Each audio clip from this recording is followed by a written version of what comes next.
ஆக்கிரமிப்பில் மத்திய அமைச்சரின் தம்பி ஜெயவேலின் சதி அம்பலம்.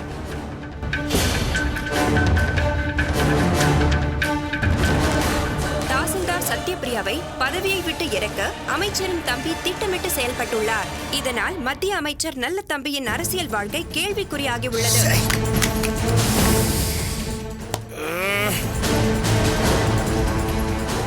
என்னமோ நினைச்சு எதையோ செய்ய என்னமோ நடந்து போச்சு. எந்த ராஸ்கலும் வீடியோ எடுத்துட்டான். இதை எப்படி சமாளிக்கிறதுனே தெரியலையே.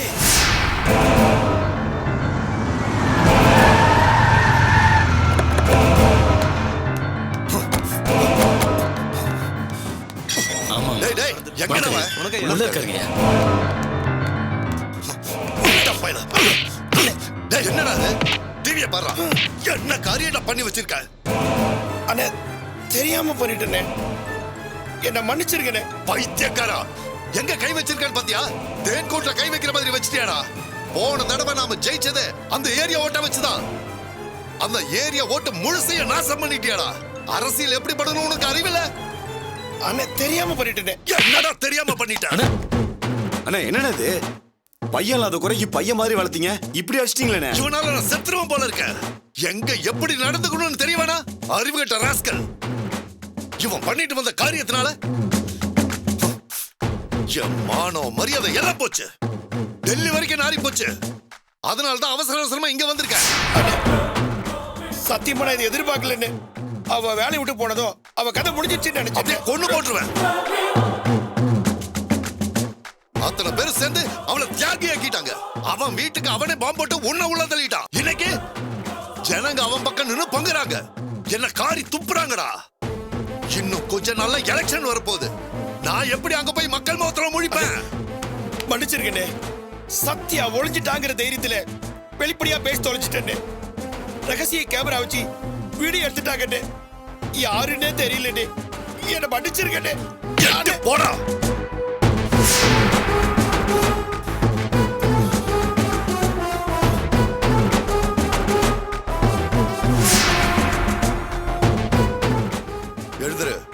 எழுந்துடுறா. டேய், அதிகாரமும் செல்வாக்கும் நம்ம கையில இருக்கிறது மக்களுக்கு தெரியணும். அத பப்ளிக்கா வெளிக்காட்ட கூடாது. எதை செஞ்சாலும் சைலண்டா செய்யணும். மக்கள் முன்னாடி எந்த பிரச்சனையும் எக்ஸ்போஸ் ஆயிடக்கூடாது. இப்ப நான் என்ன பாடுபடுறேன்னு பாரு. யாரா? ஐயா, தலைமையில இருந்து போன் வருதுங்க ஐயா. ஏயா போன் அடிச்சா எடுக்க மாட்டியா? ஐயா இல்லங்க ஐயா, நான் டிவி பாத்தியா? உன் பேர் எப்படி நாறுதுன்னு. டீசென்ட்டா அரசியல் பண்ண தெரியாதவனுக்குலாம் எதுக்கு அரசியல்? ஐயா, தம்பி தான் தெரியாம பண்ணிட்டான். சொல்ல வெக்கமா இல்ல? எலெக்ஷன் நெருங்குது. இந்த நேரத்துல கட்சிக்கு கெட்ட பேர் வாங்கி தெரியா? ஐயா, நீங்க என்ன சொல்றீங்க? நடக்கிறதா ஏன் சொல்றேன்? கட்சி பேரு கெட்டு போச்சுன்னா எலெக்ஷன்ல எப்படியா ஜெயிக்க முடியும்? நீ என்ன பண்ணுவியோ ஏது பண்ணுவியோ எனக்கு தெரியாது. அந்த பொண்ணு கால்ல விழுவியோ, உன் தம்பியை பப்ளிக்ல நிக்க வச்சு காரி துப்புவியோ, அதெல்லாம் எனக்கு தெரியாது. இன்னும் அரை மணி நேரத்துல இந்த பிரச்சனையை முடிக்கணும். நீ நல்லவன்னு ப்ரூவ் பண்ணி ஆகணும். இல்லனா கட்சியை விட்டு தூக்கிடுவேன். பைய போன.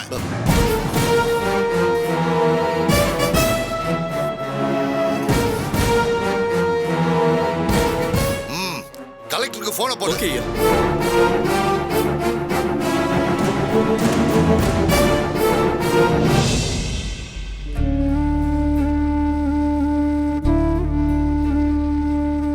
சத்யா, மக்கள்லாம் ஒண்ணு சேர்ந்து வந்து இங்க போராடும் போது நீ அதை அலட்சியப்படுத்துறது தப்புமா.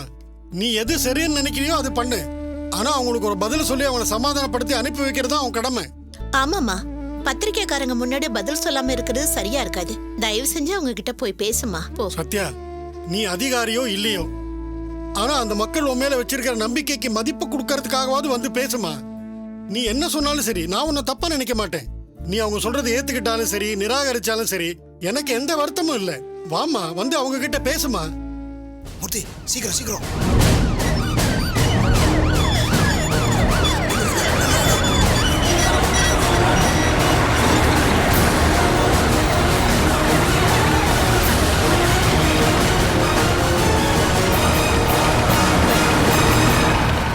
எல்லாரும் வந்துட்டாங்க. இன்னைக்கு சக்சஸ் ஆயிரும் மூர்த்தி.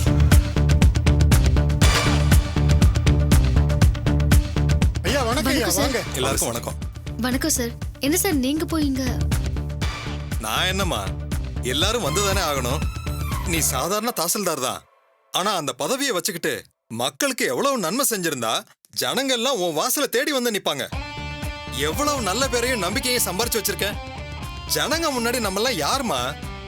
அவங்களோட சேவகர்கள் தானே. அதனாலதான் அந்த சக்திக்கு கட்டுப்பட்டு நானே இங்க வந்திருக்கேன். மினிஸ்டர் சாரும் மக்கள் சக்திக்கு கட்டுப்பட்டு உன்னை பார்க்க வந்திருக்காரு. அமைதியா இருங்க. ஏமா சத்யா, என் தம்பி செஞ்ச தப்புக்கு நான் மன்னிப்பு கேட்க வந்திருக்கேம்மா. எங்க உன் கணவர் தம்பி பிரகாஷ்? சார் இங்க இருக்க. வாங்க தம்பி, இங்க வாங்க. தள்ளுங்க தள்ளுங்க. தம்பி, உங்ககிட்டயும் நான் மன்னிப்பு கேட்டுக்கிறேன். பரவாயில்ல சார். இதெல்லாம் உங்க வேலையா? ஏன் வேலையா? ஜனங்க இவ்வளவு தூரம் தானா வந்திருக்கிறத பாக்குறப்ப எனக்கே சந்தோஷமா இருக்கு. எப்படியோ நீ கஷ்டப்பட்டு உன் பதவி காலத்துல செஞ்சதெல்லாம் இப்ப ஜனங்களுக்கு புரிஞ்சிருக்கு. கடவுள் புண்ணியத்துல மினிஸ்டர் தம்பியோட வாயால உண்மையெல்லாம் சொல்ல வச்சு யார் மூலமாவோ வெளியே வந்திருக்கு. நீ எதுக்கு என்ன சொல்ற?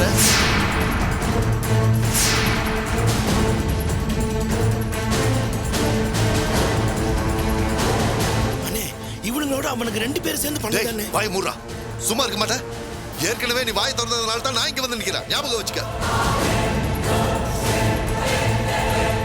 உங்க எல்லார்கிட்டயும் நான் நிபந்தனை இல்லாத மன்னிப்பு கேட்டுக்கிறேன்.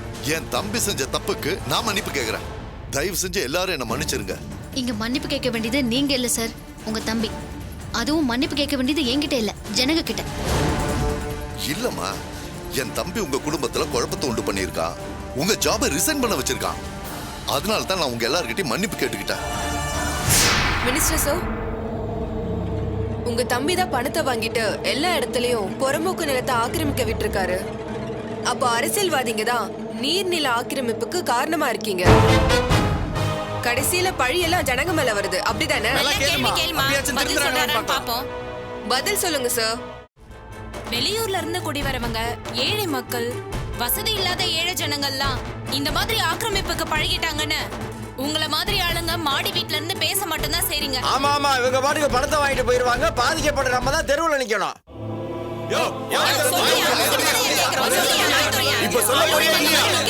அமைதி அமைதி அமைதியா இருங்க. உங்க எல்லாரோட கோபமும் நியாயமானதுதான். அதனால உங்க எல்லார்கிட்டயும் நான் மன்னிப்பு கேட்டுக்கிறேன். என் அதிகாரத்தை என் தம்பி தவறா பயன்படுத்திக்கிட்டான். அது வாஸ்தவம் தான். அது எனக்கு இப்பதான் தெரிஞ்சது. இதே மாதிரி முன்னாடி நடந்தப்பெல்லாம் நான் தான் அவனை கண்டிச்சிருக்கேன். இந்த தடவை நான் அவனை கண்டிச்சு மன்னிப்பு கேட்டுக்கிறேன். ஒரு நாளும் மக்கள் சக்திக்கு விரோதமா நடந்துக்கிற ஆள் நான் கிடையாது. உங்க தம்பி இப்படி பண்றது முதல் முறையா என்ன? ஏற்கனவே மணல் லாரி விஷயத்துல இப்படி பண்ணவர் தானே? அதுக்கு நான் அப்பவே மன்னிப்பு கேட்டேனே. இப்ப நான் மன்னிப்பு கேட்டது கூட அதுக்கும் சேர்த்துதான். அப்ப நான் விட்டிருந்த அறிக்கையை நீங்க படிச்சிருப்பீங்கன்னு நினைக்கிறேன். எனக்கும் அதுக்கும் சம்பந்தம் இல்ல. என் கவனத்தை தாண்டி எல்லாம் நடந்திருந்தாலும் நான் மன்னிப்பு கேட்டிருந்தேன். அதுக்கப்புறமா இந்த ராஸ்கல் திருந்துவான்னு நினைச்சா இப்ப அடுத்த கட்டமா இப்படி ஒரு காரியத்தை செஞ்சிருக்கா. அப்போ ஒவ்வொரு முறையும் மன்னிப்பு கேட்க தான் இங்க வருவீங்களா? இப்ப சொல்றேன், எனக்கும் என் தம்பிக்கும் இனிமே எந்த சம்பந்தமும் கிடையாது. இவ்வளோ பெரிய தப்பு செஞ்ச என் தம்பிய சட்டம் இனி தண்டிக்கட்டும். அந்த பொறுப்பை நான் மாவட்ட ஆட்சியர்கிட்ட ஒப்படைக்கிறேன். அண்ணே, டேய் வாய மூடுறா ராஸ்கல். இனிமே உனக்கு எனக்கு எந்த சம்பந்தமும் இல்ல. என் அதிகாரத்தை நீ தவற பயன்படுத்திக்கிட்ட. எப்படி இருந்தாலும் சட்டப்படி நீ தண்டனை அனுபவிச்சுதான் ஆகணும். இத சொல்லத்தாண்டா நான் உன்னை மீடியா முன்னாடி கூட்டிட்டு வந்தேன். அண்ணே, இனிமே நான் தப்பு பண்ண மாட்டேனே. வாய மூடுறா. விஷயம் தெரிஞ்சுதான் நான் அப்படியே பதவழிச்சு போய் டெல்லியில இருந்து ஓடி வந்திருக்கேன். பார்லிமெண்ட்டுக்கு கூட போகாம இதுதான் முக்கியம்னு நான் ஓடி வந்திருக்கேன். இத பாருங்க, நீங்க தான் எனக்கு முதலாளிங்க. உங்களுக்கு ஒண்ணுன்னா என்னால சும்மா இருக்க முடியாதுங்க. நான் உங்கள் தொண்டன், உங்களுக்காக உழைப்பவன், உங்களில் ஒருவன். இத புரிஞ்சுக்கங்க.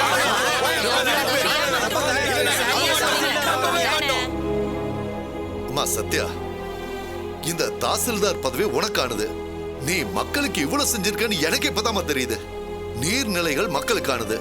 இயற்கையை பாதுகாக்கிறது நம்ம கடமையா இருக்கு. தயவு செஞ்சு நீ மறுபடியும் வேலையில சேரணும். அதுதான் மக்களோட விருப்பம், என்னோட விருப்பமும். நானும் தொகுதிவாசியா இந்த கோரிக்கை வைக்கிறேம்மா.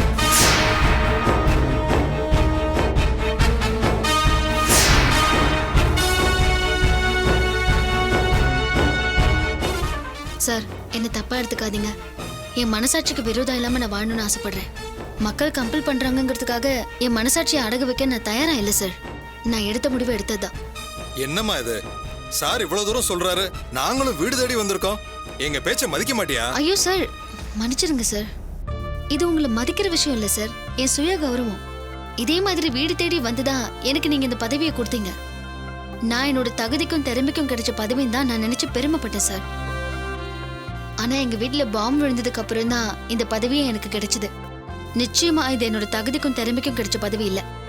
தகுதிக்கு கிடைக்காத பதவியை ஏற்கிறது கேவலம் சார். அதனாலதான் இந்த வேலையை நான் வேண்டான்னு சொல்றேன்.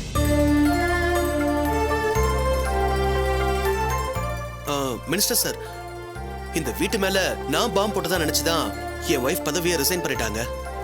என்ன நடந்ததுன்னு நீங்க தான் ஜனங்களுக்கு எடுத்து சொல்லணும். சேச்சே, இந்த வீட்டு மேல நீங்க பாம்பு போட்டீங்களா? டேய் ராஸ்கல், வரும்போதே சொன்னல, இந்த வீட்டுல பாம்பு போட்டது யாரா? பிரகாஷா நீயா? டேய் சொல்றா.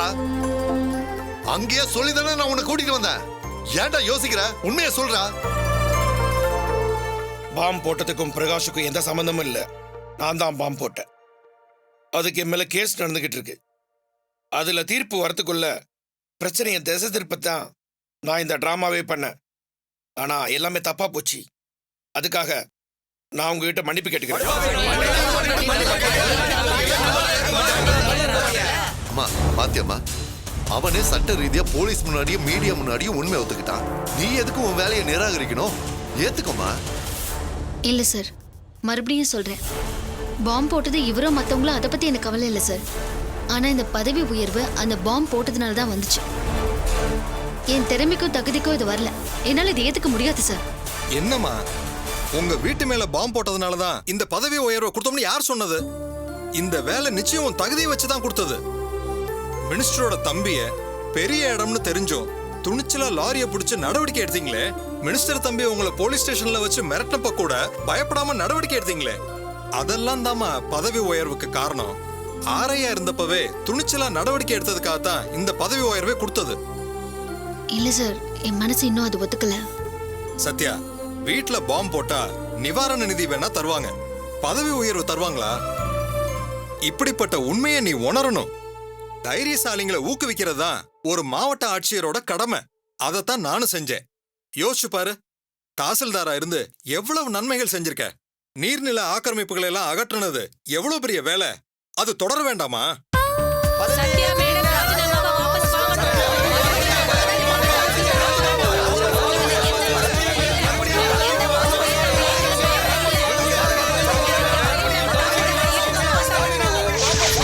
சத்யா, நீ நினைக்கிறது தப்புமா.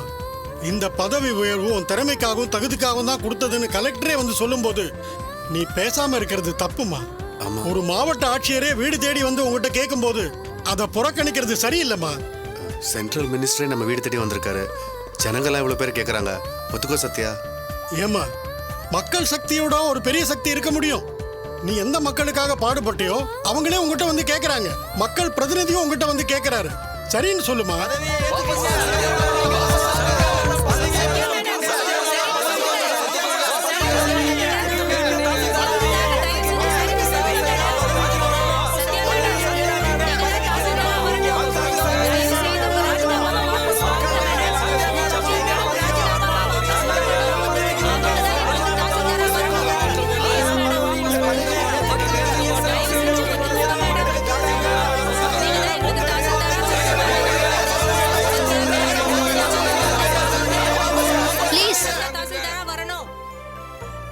ராஜினாமாவை நான் வாபஸ் வாங்கிக்கிறேன்.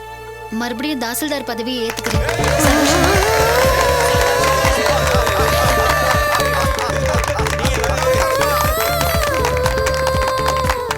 ரொம்ப நன்றிமா. Thank you sir. வாழ்த்துக்கள். Thank you so much sir.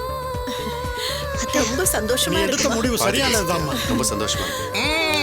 Thanks மாமா. சூப்பர் பிரகாஷ்.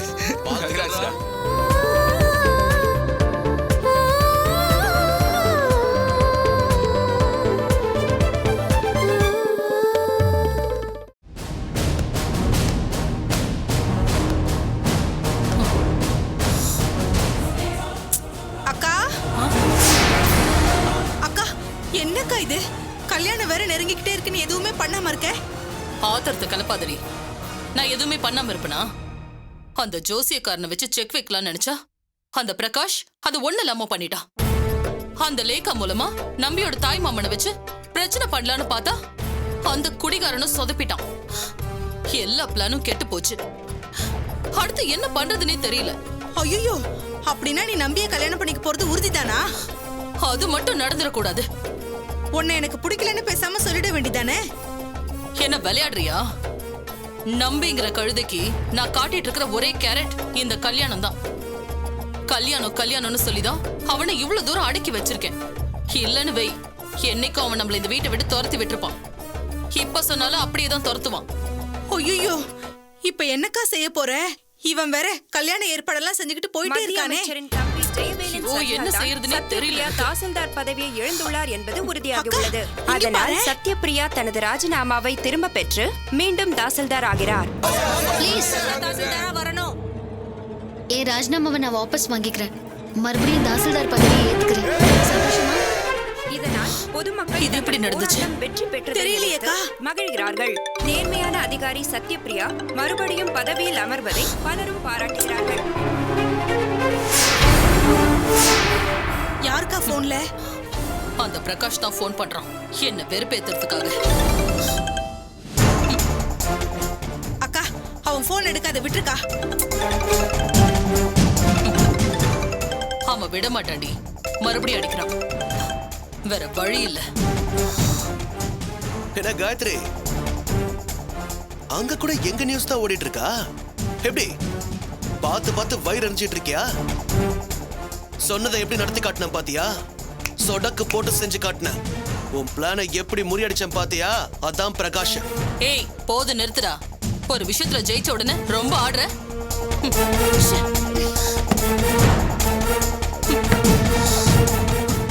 நம்பி, விஷயம் தெரியுமா? எல்லாம் தெரியும். நீ முழுசா பார்த்தா உனக்கு தான் பிபி ஏறும். அந்த பிரகாஷ் வீடியோ எடுத்து அந்த மினிஸ்டர் கண்ணிலேயே விரல விட்டு ஆடுறான். சொன்ன மாதிரி சத்யாவை போஸ்டிங்ல வச்சுட்டானே, எப்படி இதை நடக்க விட்டீங்க? நாம உள்ள நுழைஞ்சா நம்ம பேரும் நாரிடும். சென்ட்ரல் மினிஸ்டர் படாத பாடு பண்ணிட்டு இருக்கான். ஐயோ, இப்படி தோத்துட்டோம் விட்டாலே. சரி, இந்த விஷயத்துல நாம எதுவுமே செய்ய முடியாது. அவங்கள பழி வாங்கணும்னா நம்ம கல்யாணத்தை ஜாம்னு அவங்க கண்ணு முன்னாடி நடத்தி காட்டணும். அவங்கள பழி வாங்குறேன்னு எங்க அக்காவை பழி வாங்குறான் பரதேசி. இப்படியே வீட்டுக்குள்ள அடைஞ்சு கிடந்தா நாம அப்செட் தான் ஆகும். பேசாம என் கூட வா, நம்ம கல்யாணத்துக்கு கேட்டரிங் ஃபிக்ஸ் பண்ணலாம். வா. இல்ல நம்பி, நான் ரொம்ப அப்செட்ல இருக்கேன். நீங்களே போயிட்டு வந்துருங்க. வினோ, உன் அக்காவுக்கு நல்லபடியா 4 வார்த்தை ஆறுதல் சொல்லு. நான் போயிட்டு வந்துடுறேன்.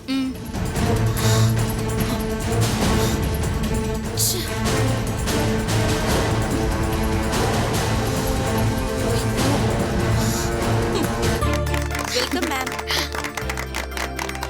குட் வாங்க மார்னிங். மேடம், வாழ்த்துக்கள். எதுக்கு இதெல்லாம்? தேங்க்ஸ். கொடுங்க. Hearty welcome, ma'am. வாழ்த்துக்கள் மேடம். தேங்க்யூ. மேடம் வாழ்த்துக்கள் மேடம். வாழ்த்துக்கள் தேங்க்யூ மேடம். சார். வாழ்த்துக்கள் மேடம். வணக்கம்மா மனு. நன்றிம்மா. நீ நல்லா இருக்கணுமா மேடம், உங்க கொரியர் வாழ்த்து எல்லாம் இது வைக்கிறேன். கொடுங்க. இந்தாங்க மேடம். கொடுங்க. மேடம், சின்னதா ஒரு பேட்டி. ஒரு நிமிஷம். இந்தாங்கம்மா. இது பாருங்க, ரொம்ப நேரம் கேட்க கூடாது. மேடம், மறுபடியும் பதவிக்கு வந்திருக்கீங்க. நீங்க எடுக்க போற முதல் நடவடிக்கை என்ன? எமர்ஜென்சியா ஒரு சில நடவடிக்கை எடுக்க போறோம். நான் இல்லாத இந்த 2-3 நாளா ஒரு சில தப்புகள் நடந்திருக்கு. இதெல்லாம் தடுத்து வச்சிருந்தனோ அது எல்லாமே இப்ப தலை தூக்க ஆரம்பிச்சிருச்சு. முதல்ல அதை சரி பண்ணணும். அது என்ன மாதிரி தவறுகள் மேடம்? நீர்நிலைகளை, நீர்வழி பாதைகளை ஆக்கிரமிச்சு கட்டப்பட்ட கட்டடங்களை எல்லாம் நாங்க இடிக்க போறோம். இறக்குமே காட்ட போறது இல்ல. அது எவ்வளவு பெரிய கட்டடமா இருந்தாலும் சரி. சென்னையை சுத்தி இருக்கிற நீர் ஆதாரங்களை நாங்க முதல்ல காப்பாத்த போறோம். இதுதான் நான் முதல்ல கையெழுத்து போட போறது. Thank you so much. Thank you madam.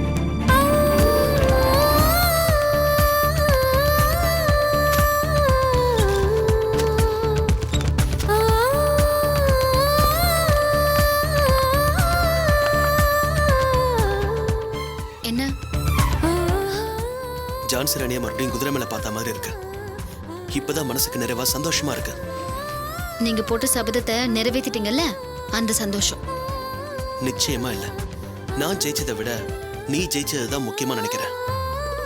நீ திரும்ப இந்த சீட்ல வந்து உட்கார்ந்ததை நினைச்சுதான் நான் ரொம்ப சந்தோஷப்படுறேன். ரெண்டும் ஒண்ணுதான்.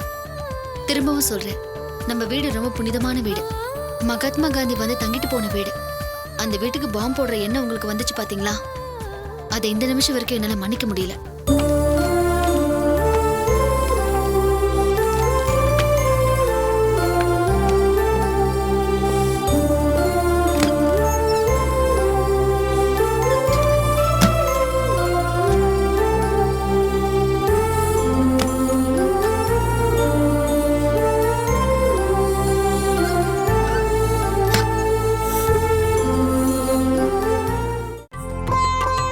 நீங்களே ஏன் தினமும் எங்களை தேடி வரீங்க? வீடியோக்கு கீழே இருக்கிற சப்ஸ்கிரைப் பட்டனை கிளிக் பண்ணுங்க. நாங்களே உங்களை தேடி வரோம். நன்றி.